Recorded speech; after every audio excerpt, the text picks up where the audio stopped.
Chaps and chapasses. So, in this video, I'm going to run you through the decision engine, the bit that falls between the signal being generated and the trade being applied, long or short, whatever you fancy. There's some more decisions in there. Now, I'm not going to go into depth as to exactly how I've done it, but I will give you an insight as to why my signals are such high quality at times. Not all the time, but the majority of the time they're shit hot. And it's not to do with the strat why they're so good. There are a lot of signals and they are the right signals, which is thanks to the strat. I can't deny that. But some of the signals get filtered out, and it's these filters that I wanted to talk about today. So you'll have to bear with me because some of it will be I'll have to explain my thought process and understanding of the market more on an abstract process, more of an abstraction, for you to understand why I've put some of these filters in. So, and just as a forewarning, the next video will be to do with the signals being broadcast over Telegram to the general audience, how to get onto it, what to expect out of the signals. And it will, so when you are getting these signals, you will see more than what you would normally get, which is an entry and exit, and so you will see some statistics on there, chop indexes, whale watchers, iceberg watchers, all these things I use to make a decision about how strong the signal is, and that will give it a weight, and the signal will come through weighted. It's either going to be good anyway, but then it's going to be like super shit hot or not so good. Bit like the one that I flagged up on Saturday, I think it was. I ran 9.5% on SKL, I think it was. I can't remember. But anyway, there was a really, really nice signal out there. Literally just made my nipples stand on end. It was so good, and it ran the full 9.5% and then came back through the range again. I got stopped out at the 9.5. So onwards and upwards. So we have a signal which is generated using the strat combos. We all know that. We've seen those videos. Cool. If you haven't, go back and have a look. Once they've been generated, now if you're trading and you're sat there manually looking at these strat combos and thinking, okay, am I going to take it? Are you going to take every single 2-1-2? If it's like consolidating in a range and you're going 2-1-2 and it's like literally and that's cock above, are you going to really take that? Is that going to be a sexy trade? No, it's not. So there needs to be not just the strat combos, there needs to be some decision making process that goes on. And this is where you need to think about it. If you're developing stuff, think about what you as a human would use to make those decisions. Okay, so some of the things that I use, that I put into this, is the chop index, the choppiness. Are we consolidating? So if I'm trading on the 15, if I'm trading on the 30 in the hourly, then if the daily is consolidating, don't trade. Not on that asset anyway. If it's not consolidating, it's directional, or it's got magnitude, I think it's a 3, then yeah, so long as it's not inside, then I will trade those. Anything less than that, I find it's just a bit too manic for me manually. So I have to look at the chop value. Now, I was doing that way before, but then I started to use a range band calculation called the chop index, made by an Australian trader, commodities trader, Bill Weiss, I think. I should have made a note. But anyway, it gives you a range bound calc, as in 0 to 100, of the amount of chop. So if it's over, generally, if it's over 61, you wouldn't want to trade that asset. If it's under 61 and closer to 0, then, it's a sexy trade.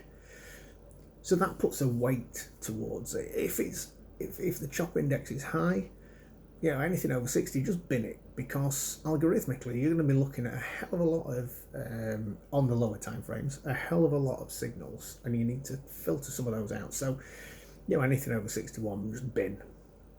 Anything under 61, yeah, hell yeah, that's okay.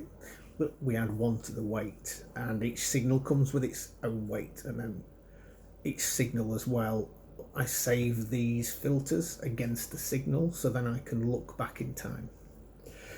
And I also, how can I say this without giving it all away? I also use a neural network, so deep learning.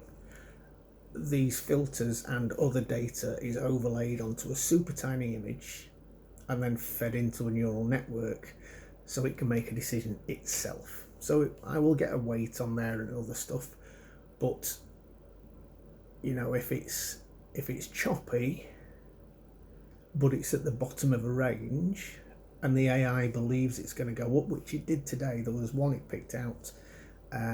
It was at the arse end of the range, Kusama. It was on a downward trajectory, and it picked it up. I think it was 63 cents above the bottom of the range, so it did pretty well. That's hellishly complex, but that is one of the things that filters out for me.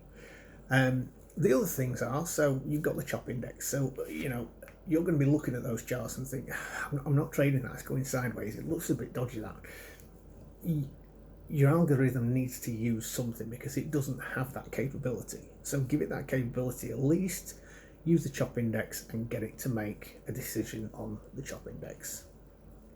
So I've wrote them down here, some of them anyway. For the swing one, for the larger ones, market structures. Now, what you have to bear in mind is that traditional TA doesn't work. It is in my opinion, it is a self-fulfilling prophecy. And what do I mean by that? Well, what I mean is, when you've got, okay, let's look at a non-TA thing, but a TA thing still. Psych levels, psychological levels. When Bitcoin is at 50, everyone's watching it, and then they will start to base everything off TA. Has it got enough volume? Is the volume reducing and we are on a pennant? Is it a bullish pennant? Is it not? People will make a decision based on that, and there are millions of traders making a decision based on that, and that will move the market. So you have to be aware of it, and be aware of, and I love how many people hate this when it's so true, is look at supply and demand and how products are bought and sold in this world, never mind on the stock market or anything. You start to buy in stock at a very low price, and then you begin to sell it for more and more on the market. And then when you get to the top, you have a sale and it becomes discounted, and you charge less for it and it goes down again, and so on and so forth. And each time it goes up, you've got things like inflation and stuff like that. Things get pricier as we go.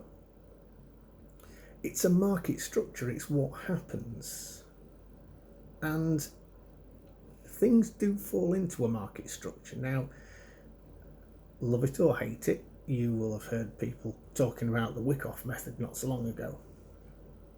That is simply a way of describing the accumulation of something, the distribution of something as it's given out as it goes up, and then the distribution as it's the distribution along the top as it's given out, and then you've got the sell-off afterwards, and you've got all the spring and all those other words, but basically, the accumulation and the distribution, and you can see it in some accounts online as well. So for me, it's important, especially for swing trading, what the AI can see over weeks and months. Can it see a clear accumulation and distribution phase going on within that specific marketplace? And I can clearly see it on the graphs when I try and graph it out on here. It does work. So it will see the signals, and it will make a decision on whether that signal is how strong it is to swing in that case. Now that's okay, we're talking about swing stuff there, so yeah, market structure. And you can look at markets, you can look at bellish pennants, pennants and all that kind of stuff. I don't bother with that, to be fair. The only one I use is the Wyckoff method. And even then, it is just the candles that are overlaid and fed into a deep learning system. Then we've got things like what's on here. So I have a whale watcher. So over the years, I looked at on-chain analytics, and I have found and mapped some accounts that provide certain services to the marketplace when overlaid against the specific market structure. One in particular that I watch very closely is a whale account, and you can map the transactions between that account and exchanges, etc. But what there is a clear, defined set of transactions that go along with the market, and we are talking in terms of monetary value. They are shifting $200 to $300 million worth of Bitcoin at a time, and dependent on the specific value, and there is a calculation for it that actually worked out. We can see the bottom and the top of a distribution and an accumulation phase. So, just recently we were sat down at the 40s, and we could see it was a clear bottom. At the top, I could see within, I think it was something like 3 days, we could see that it was about to drop. So it's not precise, they're not doing it and then the market's dropping, but you can see where they're providing liquidity to the marketplace. So just recently it dumped $100 odd million worth of Bitcoin into the marketplace for liquidity reasons, and we have now seen a gentle upsurge towards the 50 mark. It will probably inject some more around the 50 mark to get us past there and upwards. Now, I'm going to guess that's probably an institution of some sort, but it is providing liquidity when you do map that to there. So that's another one. Other things to watch is I've been developing an iceberg monitor. So for those that don't know, you can put very large trades on, and it will only show the tip of the iceberg because it will constantly put trades on all the time. Obviously, until that's fulfilled, it will stagnate the price slightly. So I use that as to know how quick the trade's going to move in a certain direction. Anyone that's wanting to do it, you can do it by using the order book and then mapping each of the trades within the order book to an account ID. Obviously, I have to have a decent fast machine for that. Then we have a look at the fear and greed index. Are we, again, this is more to do with swing trading. Fear and greed index. Are we, is everyone shitting themselves? It's near the bottom. Is everyone absolutely off the tits? It's near the top. But again, one to mind for when you're swing trading and you're getting I don't know, let's say we're at an all-time high and there's a signal to add to a position that you've already got on, a bit like Solana. So on Sol, I have 6 positions worth on that because it just keeps adding all the time. Depending on where the fear and greed index is, will either, if it's high and it's at an all-time high, it will bring the weight down slightly, so it may well not add again. And that's that one. And the whale watcher we've gone through. And then, of course, as the signals are generated, it also overlays, for the deep learning part, it will overlay various moving averages, the choppiness index figure, anything else. It will overlay onto that into a tiny little picture and feed into a deep learning system. But even without the deep learning, you can still make sure you apply some logic to filter out and figure whether you would trade that or not. And the easiest way I found was to basically, as you've seen, I generate the past 4 candles so I can see them, and the figures underneath so I can read what it's doing. How I did that was I was looking at those and thinking, oh, I've really tight that. There's like a fraction of a percent between there and there, but where it's ranged up and down and there's like a 2 or 3% swing, that's a trade. I'll be into that. I'm going balls deep on that. Then Litecoin this afternoon, I think I'm something like 10-15% up on that. But there was a decent swing. So you have to bear in mind, write down what you're thinking, your reasons for taking that signal as a trade, and then whatever that reason is, then go and find out how to calculate it. I guess that's what I'm trying to get to. So, I'm sorry I'm not going to give away all the calculations and stuff, but it was more of you need to do a bit more as an algorithmic trader than you think you do, because you can't just generate signal buy. You need to do more to make quality out of it. And that's it. So I hope that's helped people.